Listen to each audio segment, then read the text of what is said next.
Good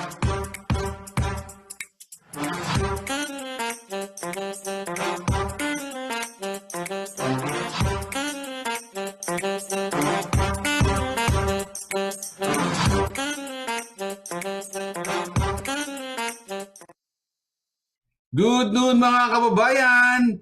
Maya po po kabalen. Welcome po sa community program ng inyong paboritong CLTV. Ito po ang topic sa programang ito. Pag-uusapan po natin ang iba't ibang patok at trending topic dito sa Central Luzon. Ako po si Jody Dizon Mercado at hayaan niyo pong samahan ko kayo sa kwentuhan ngayong tanghalian.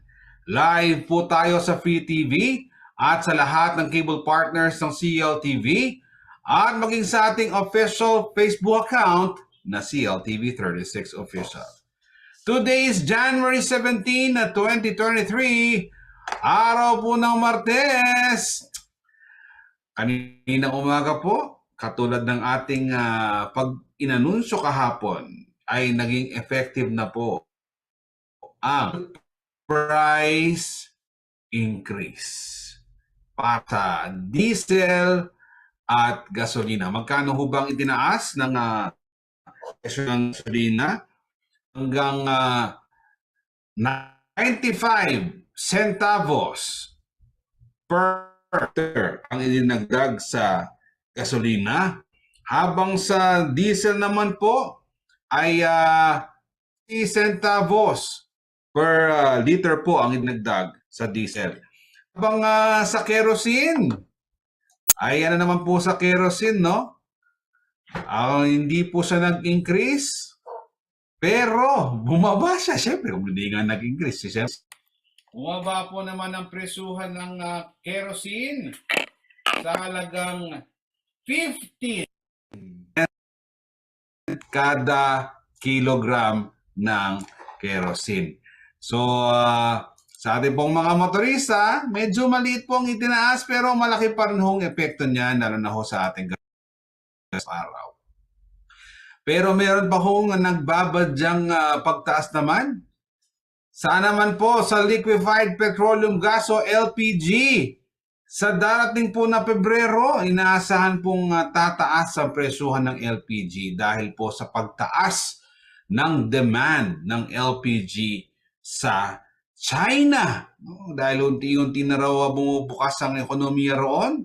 So parang ganoon na rin, tumataas ang demand ng LPG at ganoon din pala ang mga produktong petrolyo kung magtutuloy-tuloy ito. Sa susunod na buwan, expect po natin tumaas pa rin ang presyuhan ng mga produktong petrolyo dito sa ating bansa. Pero tayo siyempre, dasal natin, mag-rollback naman, mag-rollback, at umabot pa dun sa mababang presyo, sana kahit 20 pesos kada litro. No? And alam niyo po ba na dito sa Pampanga ay meron po palang taniman ng sibuyas dito sa may Arayat, no? Makikita niyo po sa inyong TV screen si Board Member June Canlas.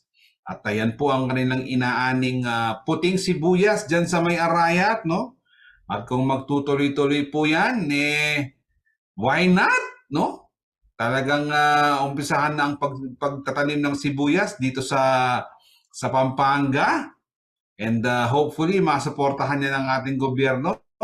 So, asahan natin yan, no? Magandang balita yan na kahit pala dito sa Pampanga, meron na po tayong taniman ng mga sibuyas. At ngayong linggong ito ay inoobserbahan din po natin ang National Autism Week, no? From January 15 to 21.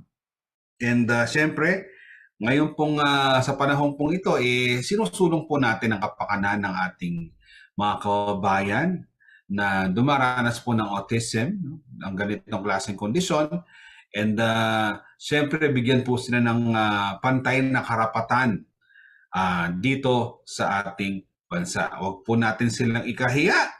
Dapat po maging proud po tayo sa ating mga kababayan ngayong panahon po ng National Autism Week. Dapat nga araw-araw ganito, bigyan po natin sila ng pagpapahalaga sa ating buhay. At para po sa karagdagang mga balita at updates at impormasyon, tumutok lamang po sa aming mga social media platforms. Nabanggit ko na ho kanina ang aming official Facebook page, sa CLTV36 Official. Meron pa ho kaming Facebook page, ito po ang CLTV36 News. Sa Instagram, hanapin niyo lamang po ang aming IG account na CLTV36 Official. At sa aming mga tweet sa Twitter, ang aming pong Twitter handle ay CLTV36. Para sa mga nais mapanood ang mga nagdaang programa at mga episodes dito sa CLTV at sa mga latest uploads, mag-subscribe ho kayo sa aming YouTube channel na CLTV36 Official. And for more information and para sa aming live streaming as well, i-type lamang po ang www.cltv36.tv sa inyong web browsers. And syempre, hindi kami magpapahuli, may TikTok na rin po ang CLTV36. Hanapin lamang po ang @CLTV36 sa TikTok. At ngayong araw na ito, ano hubang ating topic question of the day?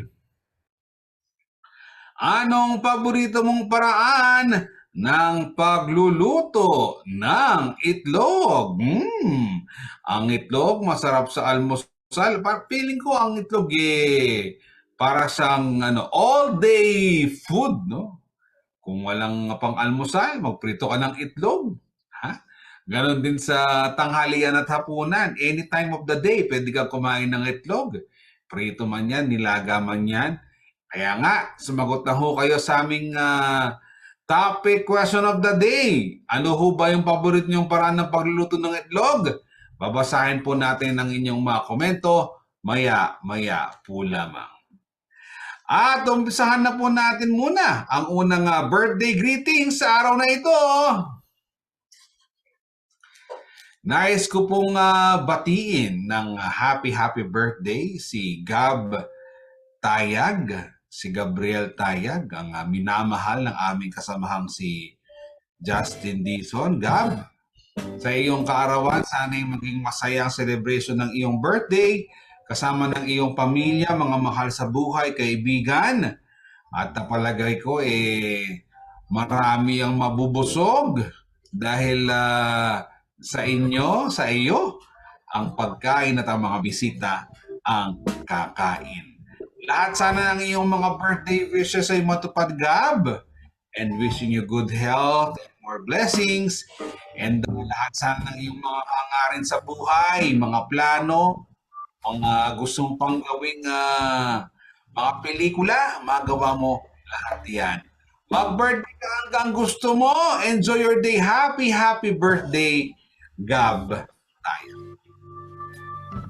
At bago po natin simulan ng kwentuhan, bigyang daan po muna natin ang ilang mahalagang anunsyo sa ating community billboard ngayong araw na ito.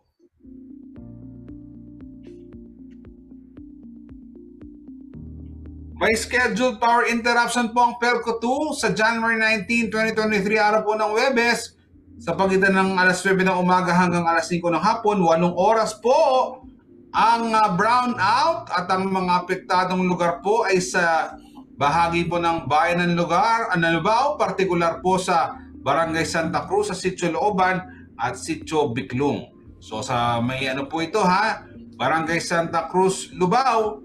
So sa mga taga Sitio Looban at Sitio Biclong, paghandaan po ninyo ang power interruption na ito. Medyo po ito hanggang gabi na. So mag-igib ng tubig kung kayo nakanawasa. At syempre kung electric stove naman kayo, mag-LPG muna, mag-i-oling muna kayo. Paghandaan nyo na po ang power interruption na ito sa January 19 sa mga taga Lubao, Pampanga, partikular sa Barangay Santa Cruz, Sitio Looban at Sitio Biclong. Halina't sumali sa saya, abe-abe tamusan pa sa alumni, former teachers and students and staff para po sa Santo Niño Parish School. Yan po mula 1989 to 2005 At mangyayari po ang reunion sa March 25, 2023. Sabado po yan mula alas 8 ng umaga up to Sawa. Gaganapin po ito sa Casa Esmeralda sa Kabetikan, Bacolor, Pampanga. Oy, classmates, former teachers, kita-kits po tayo sa March 25 para po sa ating reunion sa mga naging estudyante, guro, staff ng Santo Niño Parish School o Sanipas. Para sa karagdagang detalye, maaaring makipag-ugnayan po kay Miss Merly Pineda sa numerong 0915-187-2949. May kasalang bayan po na isasagawa ang municipal government ng Baler, Aurora. Ang aplikasyon para sa marriage license para sa libreng mass wedding na isasagawa ni Mayor Ret Angara sa Araw ng Mga Puso ay nagaganap na sa MCRO Baler. Ang deadline po ay sa January 31, 2023. Mangyaring magdala ng mga birth certificate at sedula sa mga kukuha ng marriage license para sa nalalapit na kasanang bayan sa Baler, Aurora.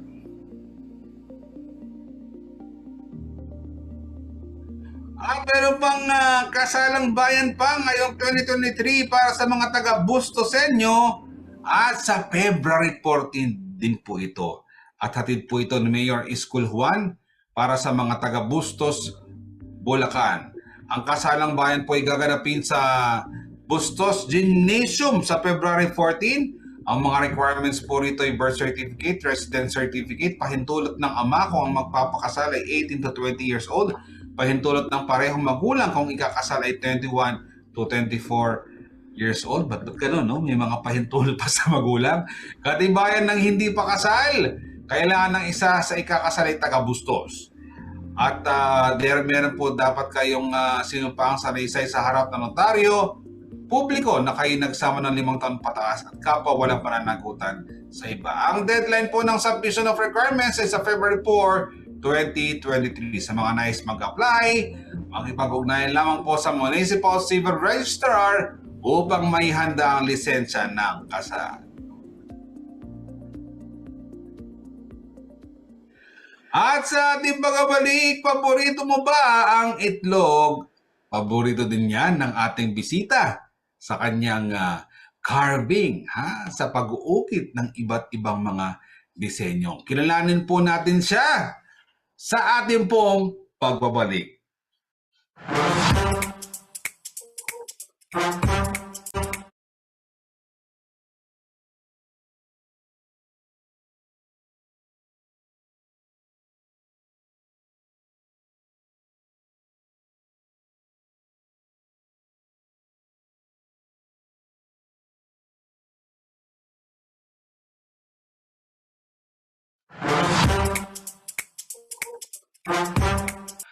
At nagbabalik po ang programang Topic.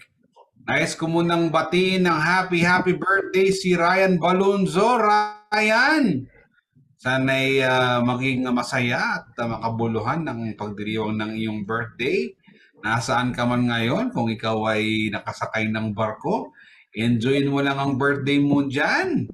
At syempre, mas mainam makapag video call ka sa iyong pamilya sa ngayong kaarawan mo. And sana'y magpatuloy kang maging masipag at huwarang ama. At lahat sana ng mga gusto mong gawin ay magawa mo, Ryan. At hopefully, pagdating ng panahon, matikman ko rin ang iyong mga iniluluto sa barkong iyong sinasakyan. Enjoy your day! Good health sa iyo at maraming pang blessings. Happy birthday, Ryan Balunzo. At ngayon, heto na pong unang batch ng inyong mga komento sa ating topic question of the day. Anong paborito mong paraan ng pagluto ng itlog? Bakit ganitong ating topic question of the day? Nakakagutom. Ang sagot po ni Top Fan Felix Kapati Barrios, over easy. Ano bang ibig sabihin ng over easy na yan, ha? Yun ba yung merong below? Over easy. Ha? Ayan, over easy. Ano ba yung itsura ng over easy? Si Berlin Between, fried toasted. Ano kaya yung fried toasted na yun, no? Ah, hindi ba siya medyo tutong ng konti o talagang brownish na yung sa ibaba ng ano ba? Scrambled o ano? Pero importante basta kung ganyan ang gusto mo, siyempre go lang ng go. Si Emma Landicho, omelette? Ano po bang hinahalo nyo sa inyong omelette, egg omelette, Ma'am Emma? Ha? Meron ba kayong nilalagay na mga ham dyan? Yung iba kasi may nilalagay pa mga bell pepper, kamatis, sibuyas, pero talagang masarap ang egg omelette. Si Neth Galvez, adobong itlog. Ang adobong itlog ba ay yung itlog na idinadagdag sa inilutong adobo? Ganun ba yung adobong itlog? O ano, separation. As in, manggigisa ka talaga at itlog talaga yung main ingredient. Pero masarap din ang adobong itlog, ha? At lalo mas sinasawsaw mo pa sa suka talaga. Depende talaga sa gusto natin yan. Iba nga ketchup sa adobo eh. Si Lyndon, egg soup. Egg soup. Siguro yung egg soup na nakikita ko lang to nakakain sa mga Chinese restaurant, no? And or ito ba yung sa ano, yung nabibiling sachet at nilalagyan ng itlog kaya egg soup ang pangalan, ha, Sir Lyndon? Si Morningstar, wow, ganda ng profile picture mo, ha?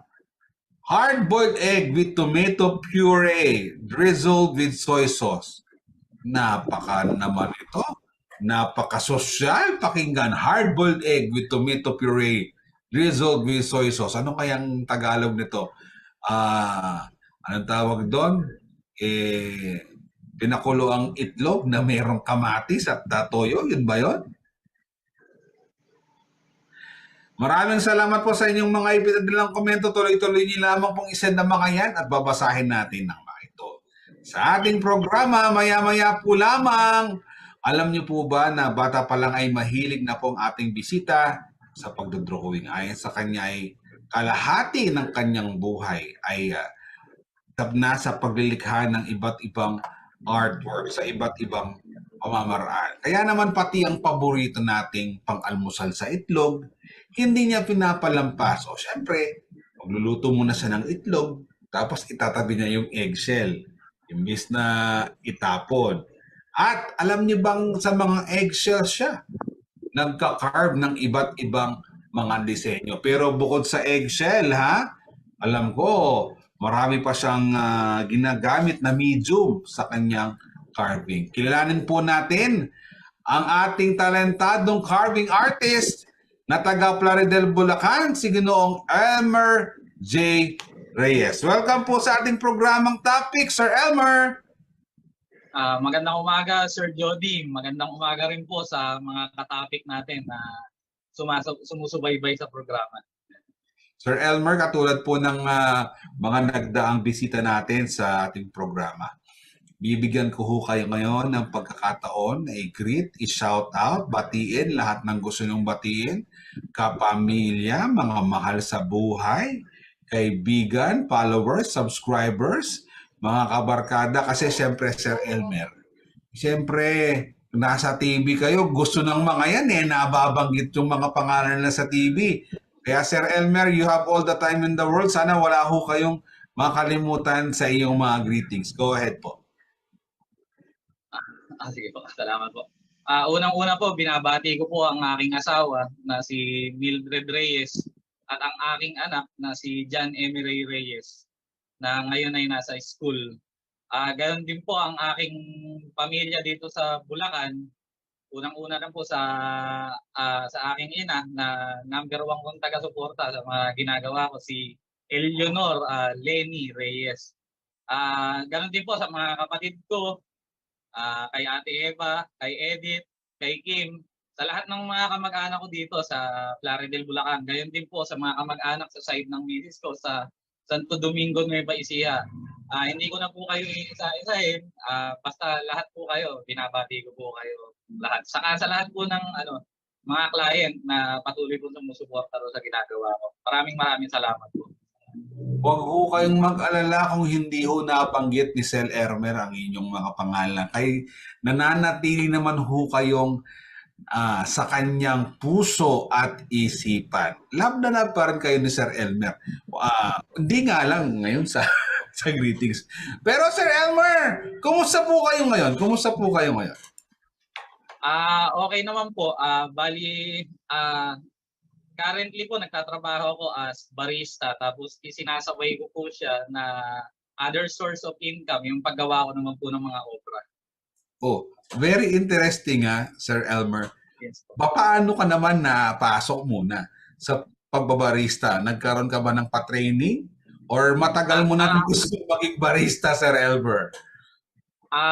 Bali, ano po to family business po talaga tong ano na to. Kaya po yung concept po nung binuksan na milk tea shop, bali parents ko po ang may-ari nito bali Artist po yung pangalan ng milk tea shop. So kinuha ko yon sa art tsaka sa tea. Dahil dalawa po yung ino-offer namin. Yung mga artworks tsaka yung mga milk tea po, mga beverages. Tsaka nalinya rin naman po ako sa food industry ng matagal dahil naging freelance waiter carving artist po ako sa mga catering services. Yan. O bago tayo magpunta sa inyong milk teahan sa artist. Interesado ako doon. Interesado ako. Yung, nandiyan kayo ngayon sa inyong shop? Yes po. Yes po. Pero kayo ba ay nagkaroon ng formal training nung kayo ay pumasok sa food industry, Sir Elmer? Yes po, nagkaroon po ng mga training dati sa TESDA, but mostly po from experience po, from actual experience. Pero ito po sa pagbabarista, nag-undergo din po ako ng training sa pagbabarista dito sa bago buksan tong business na to. Okay. Pero nabanggit nyo kanina parang nung pumasok kayo sa food industry, saan po ho ba kayo nagsimula? Kayo ho ba ay sumakay ng barko, nag-catering business, nag-restaurant? Paano ba, Sir Elmer? Yes po. Bali, sumampa po ako ng barko, nakadalawang sampa po ako. Nagtrabaho po ako doon bilang food and beverage storekeeper. Ngayon po, doon ko po na try na makapag-carving. Doon ko po first time na matry na mag-carving. Kasi bata po, puro drawing lang po yung ginagawa ko simpleng guhit lang po. Pero nung napasok nga po ako sa barko, meron po kasing kababayan doon na ice carver po siya sa barko. Tas yung po kasing working area niya, katabi ng working area ko. So, nung inuukit po niya yung yelo, kalahati lang nung bloke yung ginamit niya. Tas ngayon, nung natapos niya yung ice piece niya, iniiwan na niya yung kalahati dun sa working area. Sabi ko, kaysa malusaw yan, kabayan, iwanan mo na rin ako sa akin yung tools mo para pag-practicean ko. So ngayon, kung pakialamero tayo, sinubukan ko siya na gawin. Ngayon, nung tinanong nung executive chef yung ice carver kung nasaan yung natirang kalahating bloke, sabi niya, naku, baka ginawa na ganong kabayan mo yun kasi iniwanan ko rin pati yung tools ko. Galit na galit yung executive chef kasi balak pala gamitin pa yung kalahating natirang bloke ng yelo para dun sa next event na gaganapin din dun sa barko.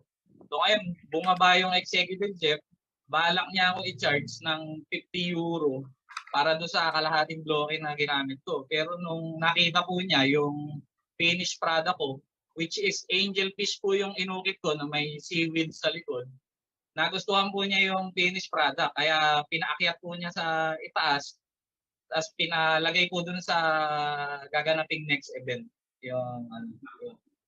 Ayan. So, yan ba yun? Yan ba yun? Yung nakita natin sa TV screens natin, no? May mga ice sculpture palang ginawa.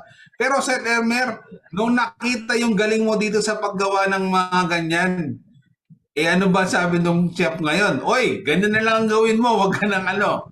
Dagdag to sa ano mo, sa assignment mo, ganun ba? Ano po kung yung posisyon ko po kasi, medyo marami pong umaayaw kasi more on buhatan po yun eh.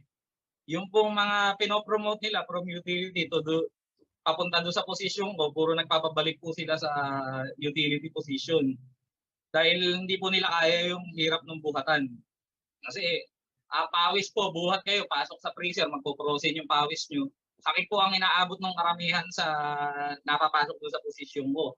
Kaya hindi rin po ako babitawan nung head ko sa provision na ibigay ako sa ibang department kahit na kailangan. As nagkaroon po ako ng next attempt ng pagka-carving sa barko nung magka-Halloween party po.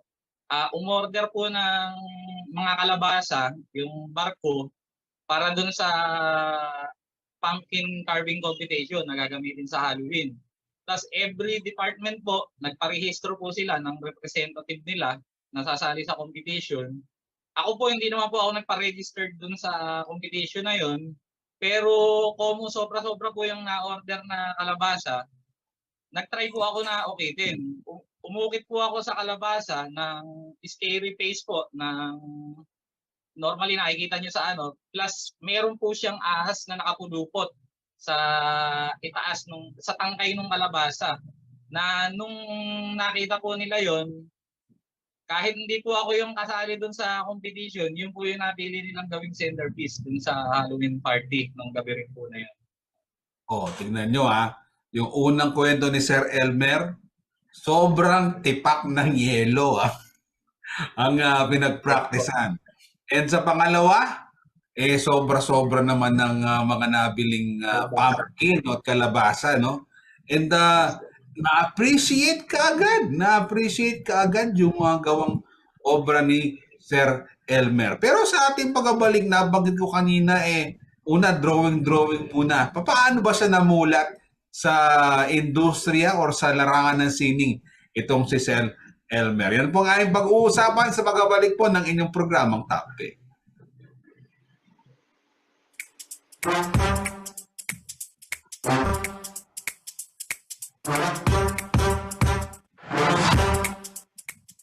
At nagbabalik po ang programang Topic. Happy birthday kay Cromwell Labong Cordero.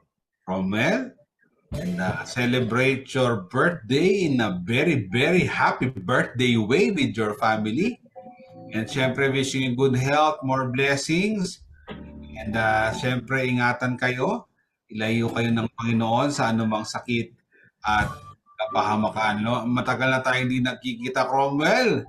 And hopefully, one of these days, kapag may okasyon naman, kahit hindi okasyon, ay magkita tayo, Cromwell. Ingat palagi! And sana maging masaya ang pagdiriwang ng iyong birthday. Enjoy your day at mag-birthday ka hanggang gusto mo, Cromwell Labong Cordero. Samantala, ito na pong kalawang batch ng inyong mga komento sa ating topic, question of the day. Anong paborito mong paraan ng pagluluto ng itlog?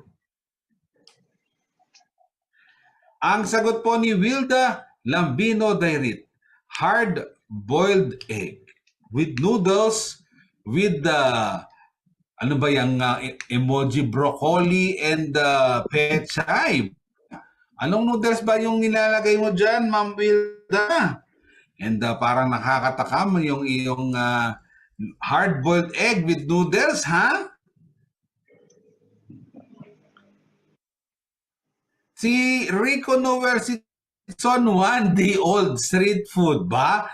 Oo nga naman. Ibang luto naman ito. 1 day old street food. Anong sausawan mo dyan? Yung bang suka o yung kulay brown?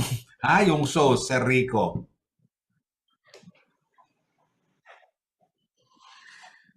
Si Joe Asuncion, panay akong almusal bale, eggs Benedict. Kanya ka na sobra yummers. Wow, talaga, Joe Asuncion, marunong kang magluto ng eggs Benedict. Di, dapat matikman din namin yung eggs Benedict mo, ha? Joe Asuncion, ha? Si Rowena Dabu Lopez, boiled egg with nilagang kamatis. Parang style ano to Style Ebon Buro. Maalat na itlog tsaka kamatis. Ang ano lang dito, boiled egg. Hindi siya maalat, ha?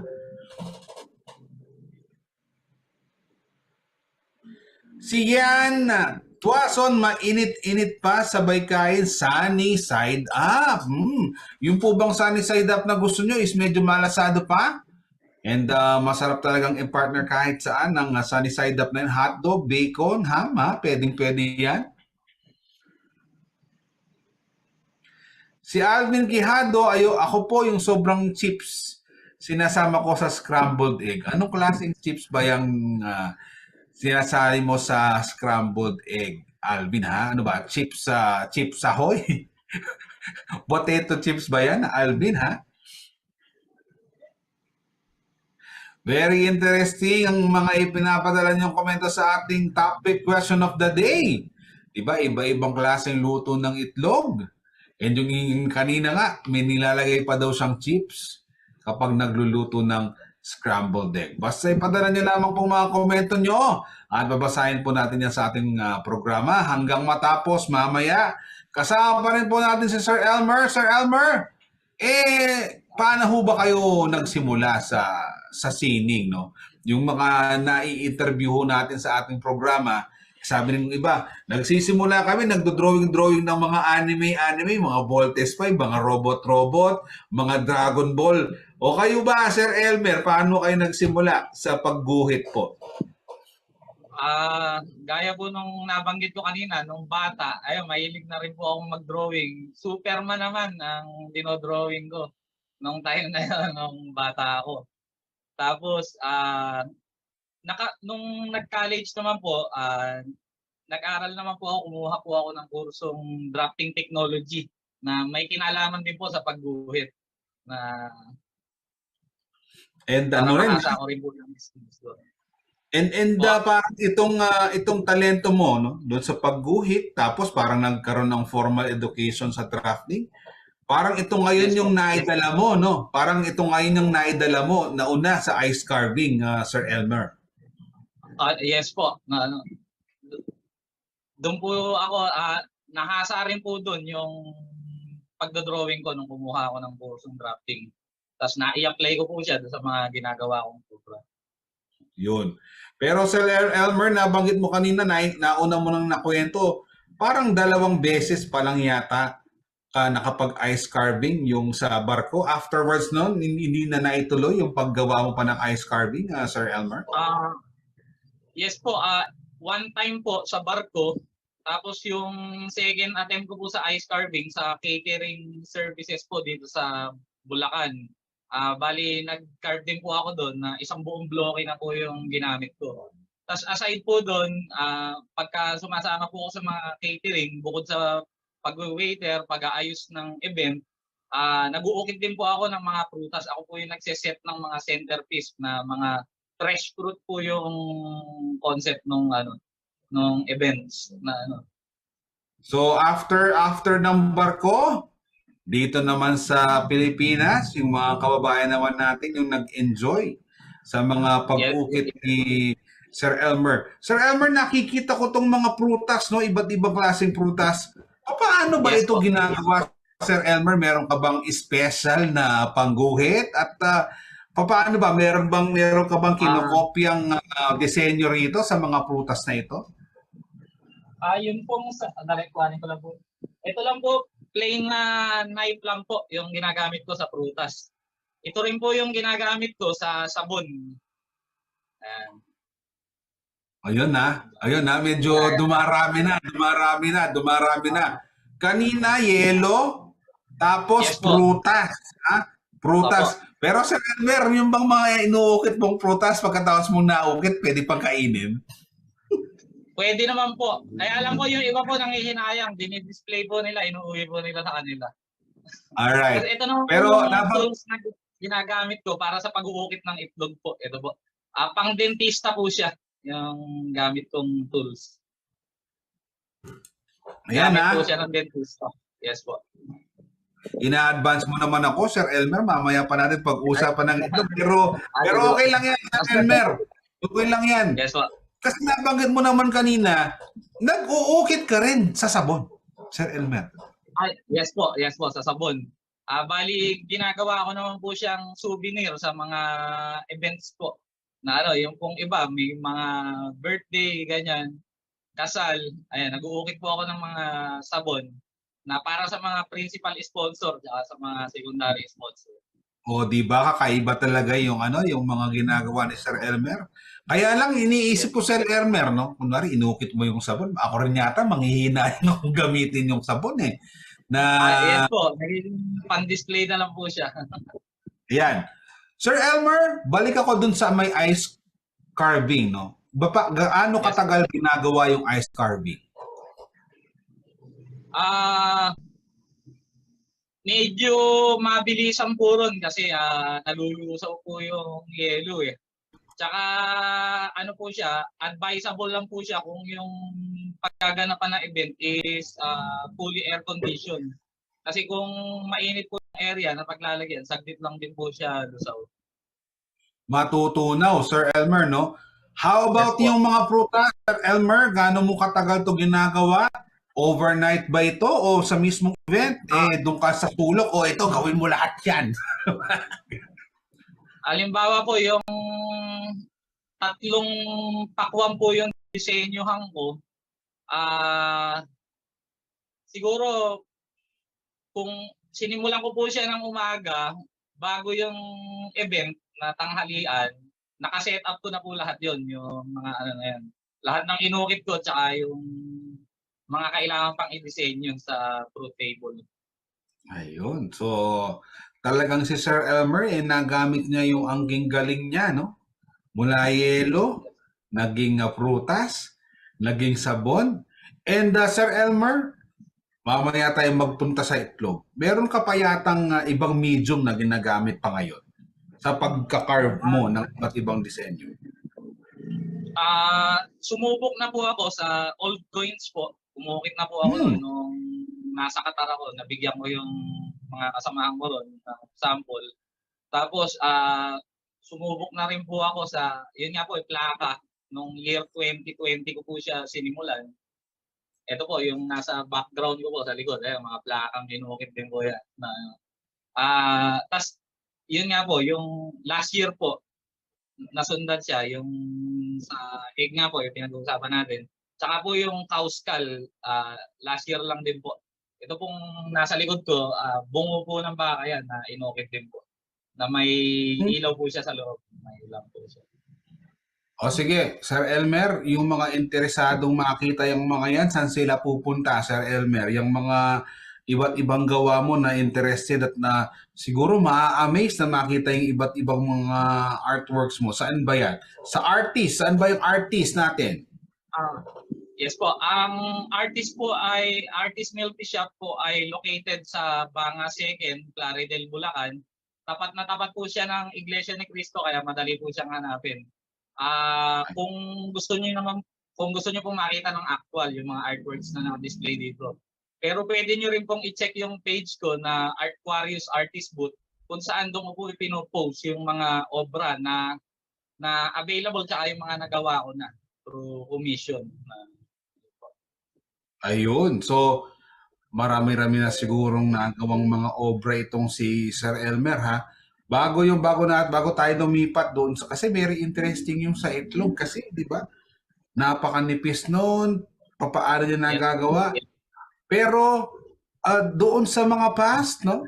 And marami-rami na ring learnings, and yung usually nagpupunta sa artist, ano yung usually na tinatanong sa inyo, Sir Elmer, sa mga ginagawa mong mga artworks? Paano pong about doon sa art po ba? Yung iba po tinatanong kung paano yung proseso. Akala ko nila through laser ko po siya ginagawa. Pero hand carved po talaga siya na ano. Kasi akala ko nila through laser lang kayang i-cut yung balat ng itlog na hindi siya mababasag. Pero kaya naman po siya gamit ang kamay po. Yung right tools na kailangan. Sa ating pong pagbabalik, magtungo naman tayo doon sa ginagawang pagdisenyo ni Sir Elmer sa itlog. And syempre, tanungin din natin si Sir Elmer, ano bang luto ng itlog ang kanyang paborito sa ating pong pagbabalik. Kaya huwag kayong aalis, babalik pa po ang programang Topic.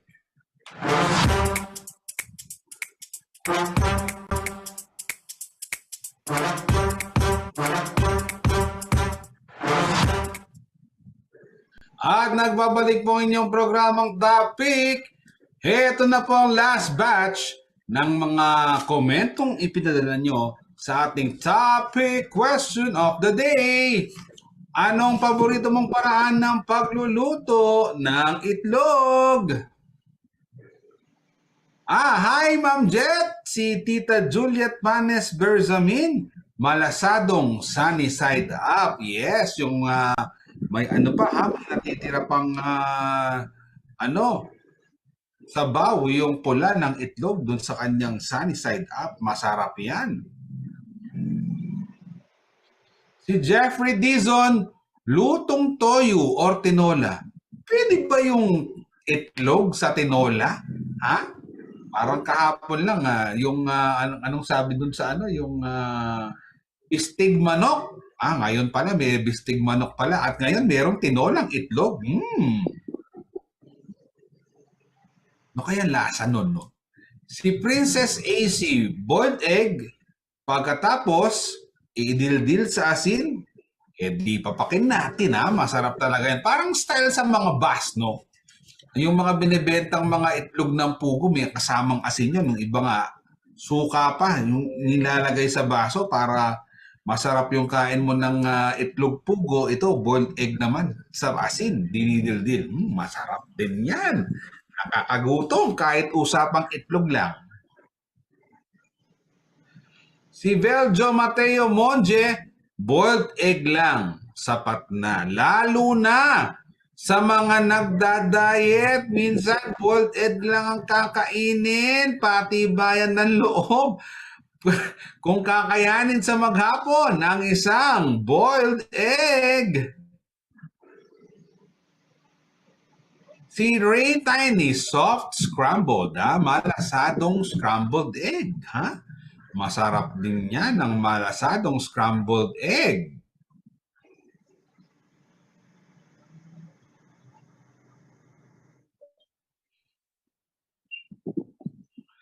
At kung ako po ang inyong tatanungin, ako sumagot din ako sa topic question of the day natin. Ako gusto ko sunny side up, no? Medyo malasado pa yung pula. And usually, pag kinakain ko yun, hinuhuli ko pa yung pula. Talagang inuukit ko yung bilog na gano'n, no? And gusto ko rin yung scrambled egg na medyo malasado. At pinapartner ko minsan ng scrambled egg sa paksiw na bangus. Yummy, yummy. At ang naman, the scrambled egg omelette, no? Nilalagay ko ng kamatis, kamatis or sibuyas. Or pwedeng kamatis at sibuyas din. Masarap yan. Almusal, tanghalian, o dinner. Pag walang ulam, saan ba ang takbuhan? Usually, itlog ang ating pang-ulam. Salamat po sa inyong pagsagot sa ating topic question of the day. Ang ating bisita kaya, ano kaya ang kanyang isasagot sa ating topic question of the day? Sir Elmer, siyempre, nakakarami ka na ng itlog na ginagamit sa iyong mga artworks. Anong paborito mong paraan ng pagluto ng itlog? Sir Elmer, anong paborito mong paraan ng pagluto ng itlog? Bali, gusto ko pong kinakain ng itlog na sunny side up na malasado. Pero como natanggal ko na siya sa shell, na natuso ko na yung yolk niya, sa siya, masarap siyang iluto kasama yung sibuyas. Ginisa sa sibuyas na scrambled eggs.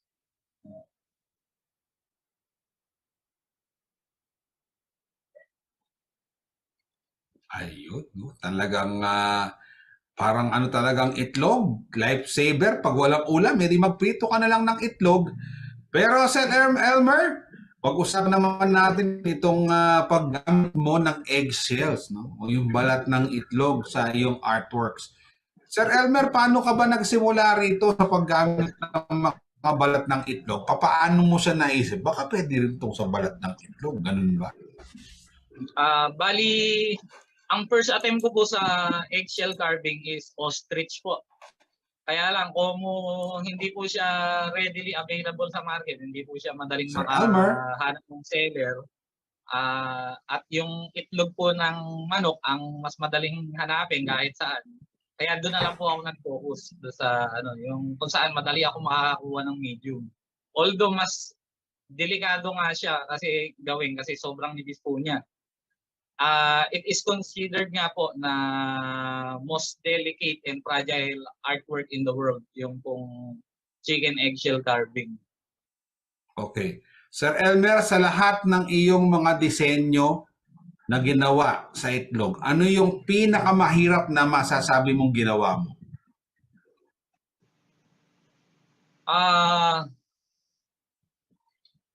Lahat naman po nung very challenging kasi minsan sa isang mukha po, pagka portrait po yung ginagawa sa itlog, pagka po babae, normally po kasi mahaba buhok, medyo vulnerable po siya na dahil sa haba ng buhok na uukitin. Kaya minsan po sa babae, nakakatatlong basag po ako. Minsan during carving, minsan during pictorial, minsan during packaging, nababasag pa siya.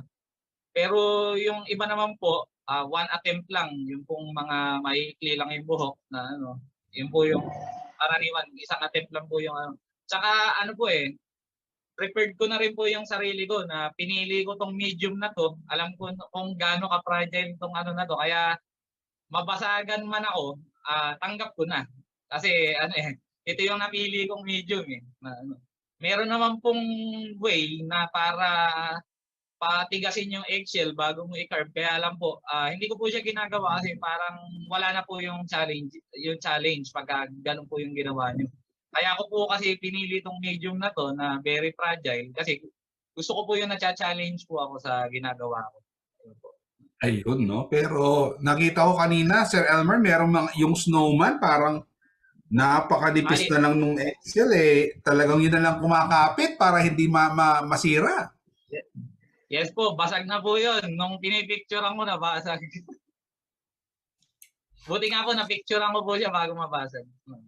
Pero Sir Elmer, hindi pa ba umabot sa nabubisit ka na talaga? Basag ng basag. Kasi kailangan yata ng matinding pasensya dyan, Sir Elmer. Opo, pahabaan po ng pasensya. Kung meron pong gustong sumubok ng ganitong medium, dapat po ihanda nyo na po yung sarili nyo sa paulit-ulit na pagkasira ng obra kasi hindi po siya kamukha ng ibang obra na talagang yung hindi siya delikadong gawin. Ito po napakadelikado po diyan gawin. And parang Sir Elmer, marami hong tumatangkilik ng inyong mga gawang artwork, Sir Elmer Yes po, more on commission po yung mga pinapagawa nila, mga nagpapaukit po ng mukha na pangregalo do sa mga kamag-anak nila, sa pamilya nila. Ganyan po. Saka sa plaka, ganun din po, more on customized din po yung mga pinapagawa nila, mga mukha po ng mga kamag-anak, mga kaibigan, ganyan. Pangregalo po nila. Ikaw, Sir Elmer, meron ka na bang naisip na, for example, meron kang ina-idolize o meron kang gustong artista o banda na ginawa mo sa vinyl, no? Or sa itlog tapos binigay mo lang. May mga ganong instances ba? Meron po akong mga ginawa dito, kaya alam po, mostly po do sa mga ginawa kong music icon, mga patay na po sila For display na lang po, gaya po ni Elvis Presley, ng Beatles, ni Freddie Mercury, Francis Magalona, tapos sa mga artista po, si Fernando po Jr., si Willie Revillame, kung magkakaroon po ako ng pagkakataon, bibigay ko po sa kanya yung ginawa ko. Ayan. Ito na. Sir Elmer, ito na yung pinakahihintay na tanong ng ating mga kababayan. Sir Elmer, what if kukunin yung services mo muna sa pag-ice carving? Papaano ba yung serbisyo mo na sinisingil sa ice carving?